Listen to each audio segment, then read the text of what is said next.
అందరికీ నమస్కారం అండి. హాయ్ చిత్తూర్. సో చాలా చాలా ఆనందంగా ఉంది ఈరోజు ముచ్చటగా బంధాలే అనే ఈ సాంగ్ లాంచ్ ఇక్కడ జరగడం, కాలేజ్ స్టూడెంట్స్ మధ్యలో ఇంతమంది యూత్ మధ్యలో జరగడం ఇంకా ఇంకా చాలా కిక్కిస్తుంది. 2023లో నేను రాసిన ఒక 3 సాంగ్స్ వరుసపెట్టి ఒక విజయాలు సాధించడం జరిగింది. ఐఎమ్ షూర్ మీ అందరికీ ఆ సాంగ్స్ గుర్తుంటాయి. మీ అందరికీ ఇది ఒక్కొక్క లైన్ చెప్తాను, మీకు తెలిస్తే make some noise for me. Okay. ఏ మామా ప్రౌడ్ సే బోల్లో ఐ యామ్ సింగిల్, నీ చుట్టు చుట్టు చుట్టు చుట్టు చుట్టు తిరిగిన నెత్తురుకు మరిగిన హంగ్రీ చీట. సో అలా వరుసపెట్టి 2023లో నా లిరిక్ రైటింగ్ కెరియర్ అనేది ఒక మంచి షేప్ తీసుకుంటున్న టైంలో అక్కడి నుంచి ఆల్మోస్ట్ ఒక 1 year నేను ఒక మంచి ఆపర్చునిటీ కోసం వెయిట్ చేశానండి. అండ్ ఎగ్జాక్ట్గా అదే టైంలో అర్జున్ సన్ ఆఫ్ వైజంతి అనే ఫిలింకి లిరిక్ రైటర్గా నాకు కాల్ రావడం జరిగింది.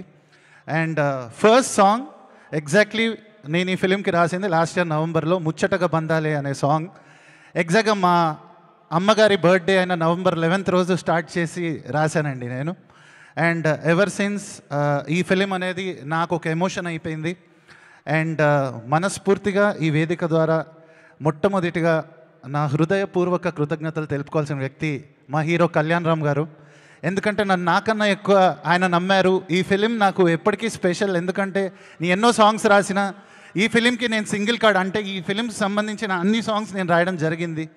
అండ్ ఈ జర్నీలో నేను కలుసుకున్న మంచి మిత్రులైన వ్యక్తులు అజనీష్ లోక్నాథ్ గారు, Sunil garu, Ashok garu. So we all had a lovely journey. అందరూ స్వార్థం లేకుండా ఫిలిం అనే ఒకే ఎమోషన్తో పనిచేసిన వ్యక్తులు పగలు రాత్రి. అండ్ మా డైరెక్టర్ ప్రదీప్ గారు. అండ్ ఐఎమ్ షూర్ ఇది కళ్యాణ్ రామ్ గారి కెరియర్లోనే వన్ ఆఫ్ ద బిగ్గెస్ట్ హిట్స్గా నిలుస్తుంది ఈ ఫిలిం. అండ్ నేను చూశాను, ఫిలిం చూశాక బ్యాక్గ్రౌండ్ స్కోర్కి కూడా కొంత వర్క్ చేసిన తర్వాత నేను మాట్లాడుతున్నాను అండి ఈ మాటలు. అండ్ నా మాటలు నిజమో కాదో చూడాలంటే మీరు April 18th రోజు ఒక మాస్ ర్యాంపేజ్ చూస్తారండి థియేటర్స్లో. అండ్ రిలీజ్ తర్వాత మరిన్ని మాట్లాడుకుందాం. థ్యాంక్ యూ సో మచ్ అండి. ఎవరైనా మర్చిపోయి ఉంటే sorry. Thank you so much Raghuram గారు. అండ్ ఇప్పుడు మన ప్రొడ్యూసర్ అశోక్ గారిని మాట్లాడవలసిందిగా రిక్వెస్ట్ చేస్తున్నాం అండి. అశోక్ వర్ధన్ ముప్పా గారిని ముందుకొచ్చి